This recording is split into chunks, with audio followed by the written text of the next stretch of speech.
은혜와 사랑이 풍성하신 우리 하나님 아버지, 오늘도 저희들을 이 아침 주의 전으로 인도하여 주시고 하나님의 말씀을 받아 은혜 가운데 거할 수 있도록 복내려 주셔서 감사드립니다.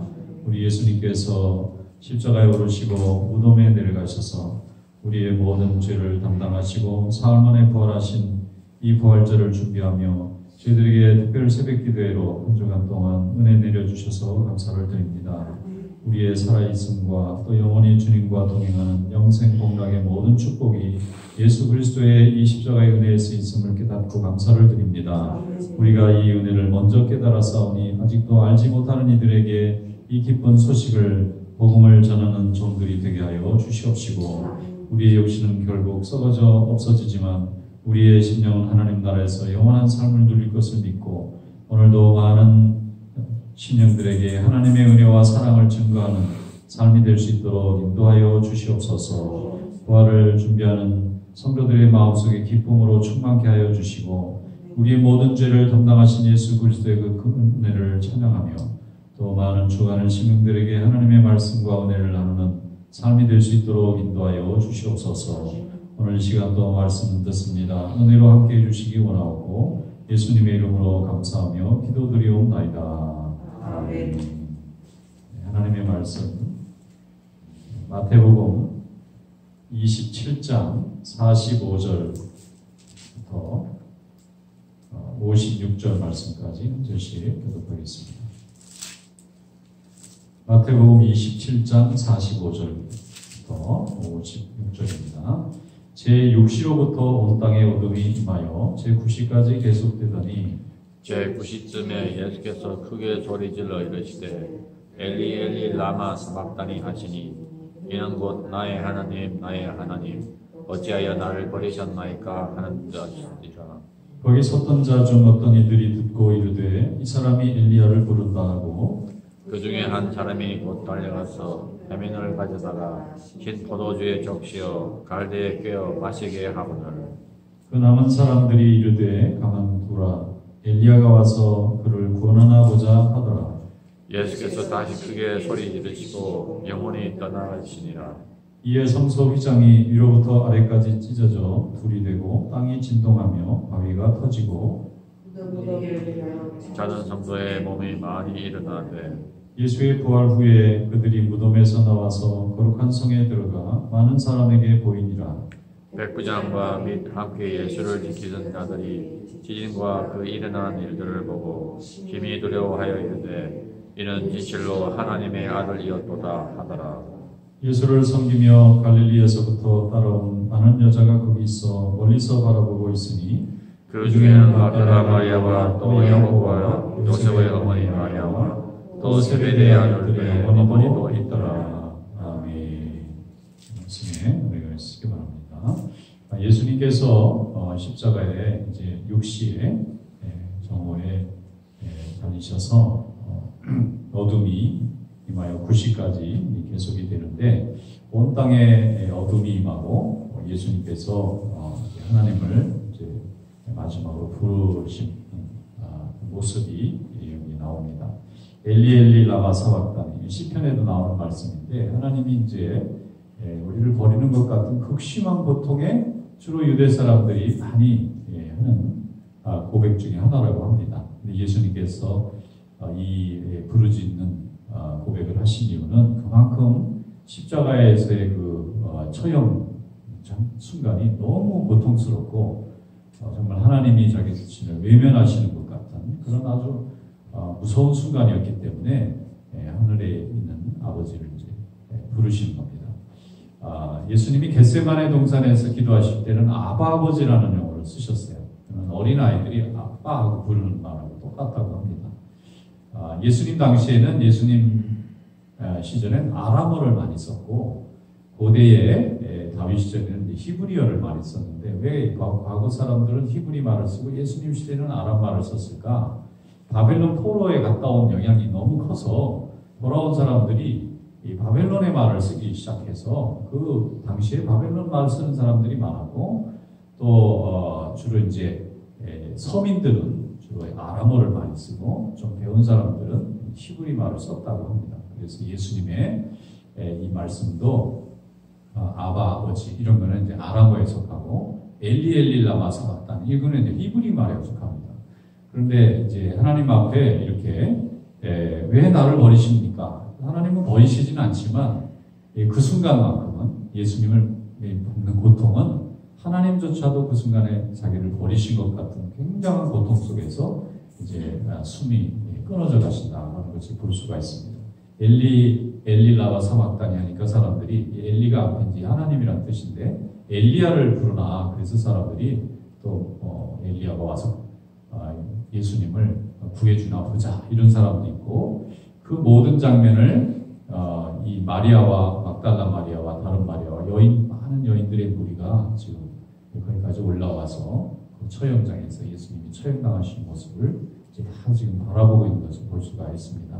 그런데 예수님이 숨을 마지막에 거두시고 여기 말씀해 보면 성소의 휘장이 위로부터 아래로 갈라졌다. 성소라는 것은 성소와 지성소를 구분하는 휘장이 있는 걸 말합니다. 이 성소는 홀리 플레이스고 지성소는 또 모스트 홀리 플레이스예요. 그러니까 가장 더 귀중한 곳인데 성소는 항상 이 촛대의 7촛대가 환하게 밝히고 있기 때문에 거기는 제사장들이 늘 매일 들어가서 떡도 바꿔놓고 향에 기름이 떨어지지 않도록 또 불도 켜놓고 향도 펴놓고 이렇게 세 가지가 있지 않습니까? 근데 지성소 안에는 하나밖에 없어요. 근데 거기 불이 없어요. 하나님은 어둠 속에 계시기 때문에 이제 어둡게 해놓습니다. 그리고 거기는 법궤만 있고 그 법궤에는 십계명도 있고 망나가리도 있고 모세 지팡이 중에 사기 놔둔 지팡이도 있고 거기에 이제 하나님하고의 그 기억을 남기는 물건들이 그 안에 다 있는데 그 차이를 막고 있는 이 성소의 휘장이 갈라졌다고 하는 얘기를 마태복음이 기록하고 있어요. 다른 복음서에는 이걸 참 중요하게 생각하지 않았는데 마태라고 하는 제자는 예수님하고 같이 3년을 지내본 사람입니다. 이 사람이 볼 때는 이 제자가 볼 때는 이 성소의 휘장이 갈라졌다는 것을 나중에 결국 누구에게 들었을 텐데 다른 사람은 중요하게 생각하지 않았는데 마태는 매우 중요하게 생각했어요. 이거는 하나님께서 인간에게 이제 인간의 중간에 가지고 있던 이 제사드렸던 구약의 이 모든 제도를 이제 폐하시고 이제는 하나님께서 직접 예수 그리스도를 통해서 인간을 직접 만나시는 예수 그리스도가 이제 모든 구속의 중심이 되는 구약의 예배가 이제 거기까지 기능이 이제 끝나고 이제 예수 그리스도라는 새 언약이 나타났기 때문에 이제 옛 언약은 이제 기능이 이제 다 된 겁니다.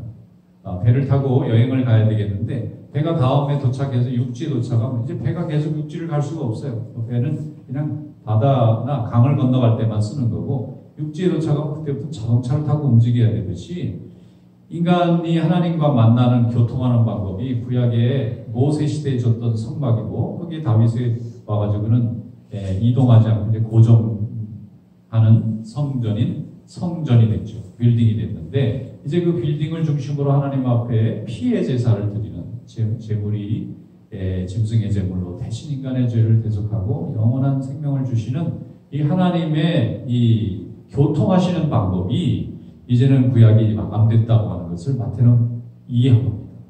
이제는 하나님께서 새로운 계시로 이 시대를 열어가시고 이 계시는 이제 유대인에게만 왔던 유대인들이 결국은 예수님을 죽이게 된 거잖아요. 예수님도 유대인이실 거 유대 지파의 사람이었음에도 불구하고 그분을 감사하게 받아들이고 유대인들이 먼저 복을 받고 이 하나님 앞에 영광을 돌리는 방향으로 섰어야 되는데 오히려 유대인들이 예수님을 십자가에 못 박는 그런 역할을 하고 말았기 때문에 하나님이 보내신 하나님의 아들을 하나님이 예배하라고 세워놓은 구약의 제사가 이걸 막았기 때문에 이제 그만하는 거예요. 그러면 이제 더 이상 하나님이 사용하지 않고 이제는 하나님께서 예수 그리스도를 주로 고백하고 더 이상 피의 제사가 필요 없는 히브리서의 말씀처럼 이제 한 번 그리고 영원히 예수님이 제물이 되실 수 있기 때문에 더 이상의 제물이 필요 없어요. 완벽한 제물이고 완전한 제물이니까 예수님만 우리가 그분의 보혈의 공로만 붙잡으면 이제 하나님 앞에 나와서 예배드리는데 아무 어려움이 없도록 하나님이 믿습니다. 그래서 마태는 이것을 굉장히 감사하고 또 귀하게 생각했어요. 그래서 휘장이 갈라졌다는 건 이제 그만 사용하겠다. 하나님이 이 구약의 제사를 그만 쓰시겠다. 그런 말로 이제 이해를 하게 되었고, 실제로 예수님은 그 후에 이제 유대인만 하나님 앞에 드리는 이 구약의 제사가 이제 마감을 하고, 온 세상의 모든 민족이 유대인이건 헬라인이건 야만인이건 이제 가리지 않고 모든 사람들이 예수님이 나의 구주입니다라고만 고백하면 그것이 구약의 제사 시대에 유대인들이 하나님 앞에 드렸던 예배보다 더 풍성하고 더 온전한 예배로 하나님이 받으시게 된 줄로 믿습니다. 뭐 거기에 주변에 예수님을 처형하는 데 가다 보면 군인들도 이해를 못하는 거고, 이거는 거기에 따라왔던 여인들도 알지 못하고 제자들도 제대로 이해하지 못하던 그 시절에 마태는 예수님을 버리고 도망갔던 11명의 제자 중에 있었을 겁니다. 자기도 도망가고, 그나마 베드로가 하나 쫓아갔는데 그나마도 무서워서 3번 부인하고, 하나님이 함께 하시자는 인간은 참 부족할 수밖에 없고 연약할 수밖에 없습니다. 그래서 하나님의 일을 하면서도 우리가 우리의 지혜와 능력으로 한다고 말하는 것은 너무나 어리석은 일이고, 또 하나님이 우리를 사용하셔서 쓰신 일에 대해서 하나님 앞에 감사와 영광을 돌리지 않고 우리 자신의 이름을 높이는 자는 항상 넘어질 수밖에 없다는 것을 성경이 계속해서 말씀해주고 있는 것입니다. 예수님이 이제 돌아가셨고 또 3일 만에 3일째 되는 날에 부활하셨는데, 여기 말씀해 보면은 그때 같이 무덤에 나온 사람들도 많다는 거예요. 무덤에 있다가 죽어서 장사를 지냈는데 이 무덤에 있었던 사람들이 예수님이 부활할 때도 같이 그 사람들도 나사로같이, 죽은 나사로가 살아난 것 같이 예루살렘 성에 와서 사람들을 놀래게 한 일이 많다. 이 말은 예수님의 부활이 한 번으로 그걸로 이제 다시는 일어나지 않는 일이 아니라 앞으로 주님을 믿는 주님의 자녀들에게 있어서는 이런 부활의 능력과 은혜가 계속해서 열려질 거라고 하는 것을 우리에게 암시해주고 있는 것입니다. 오늘도 우리 예수님은 부활하셔서 살아계시고, 또 우리는 이 땅의 생이 마감되는 연약한 육신을 가지고 있지만 예수님께서 부활하셔서 영원한 생명을 가지셨기 때문에 또 새로운 몸을 입어서 영원한 복락을 누릴 수 있도록 하나님이 이제 다시는 죽음을 맛보지 않고 병들지 않는 새로운 몸을 우리에게 주실 것을 약속하셨는데, 우리가 이 부활의 소망을 얻게 된 것이 얼마나 감사하고 기쁜 일인지 모릅니다. 그래서 지금도 해마다 우리가 부활절이 되면 예수님이 우리를 위해서 십자가에 지셨다는 것과, 또 우리도 주님을 따라서 부활의 첫 열매 되신 주님을 따라서 하나님 나라에서 부활해서 영원한 삶을 누릴 것을 믿게 되기 때문에 오늘도 세상에 어떤 환난과 핍박과 심지어는 우리의 목숨을 위협하는 위험한 일이 있을지라도 주님께 영광 돌리면서 찬양하는 삶을 살 수 있도록 하나님이 우리에게 큰 복음을 주신 줄로 믿습니다.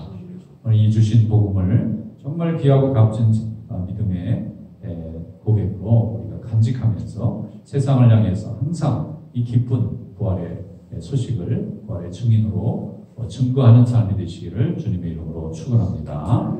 기도하겠습니다.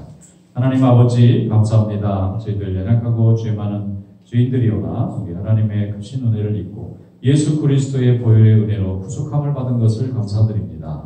오늘도 부활의 증인으로 세워주셨사오니 예수 그리스도의 부활을 땅끝까지 증거하게 하시고 이웃들에게 나누게 하시고 주님이 주신 부활의 은혜와 사랑과 회복과 치유와 또 은총을 통하여 우리가 함께 하나님 앞에 풍성한 은혜 가운데 살아갈 수 있도록 주여 인도하여 주시옵소서. 부활주의를 준비하는 우리 성도들 마음속에 기대와 소망을 하나님 허락해 주시고 또 감사함과 기쁨으로 충만케 채워 주시옵시고, 아직도 죄악과 어둠과 절망과 낙심과 또 분노와 좌절 속에 있는 많은 어두운 신령들을 하나님 불쌍히 여겨주셔서 저들이 하나님의 말씀을 듣고 하나님 전에 돌아와 하나님이 주신 창조의 기쁨을 회복하며 주님께 영광을 돌리는 삶이 될 수 있도록 주여 함께하여 주시옵소서. 이 시간 기도할 때 성령께서 함께해 주실 것을 믿사옵고 예수님의 이름으로 감사하며 기도드리옵나이다. 아멘. 자유롭게 기도하겠습니다.